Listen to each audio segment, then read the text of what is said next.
இடையூறு இல்லாமல் மக்கள் பணிகளை மேற்கொள்வேன் என கடலூருக்கு வருகை தந்த அமைச்சர் ராஜ்குமார் கட்சி நிர்வாகிகளிடையே உரையாற்றினார்.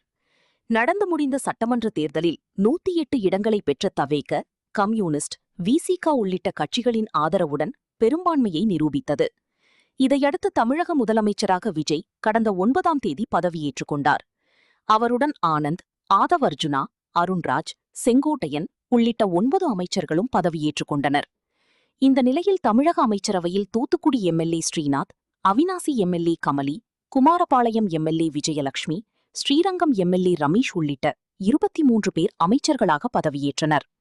இதனையடுத்து வீட்டு வசதி மற்றும் நகர்ப்புற வளர்ச்சித்துறை அமைச்சராக கடலூர் சட்டமன்ற தொகுதியில் போட்டியிட்டு வெற்றி பெற்ற ராஜ்குமார் இன்று கடலூர் வருகை தந்த நிலையில் அவருக்கு கட்சி நிர்வாகிகள் பட்டாசு வெடித்தும் மலர் தூவியும் உற்சாக வரவேற்பு அளித்தனர். தொடர்ந்து அவர் கொள்கை தலைவர்களான காமராஜர், அஞ்சலையம்மாள், பெரியார், அம்பேத்கர் உள்ளிட்டோர் சிலைகளுக்கு மாலை அணிவித்து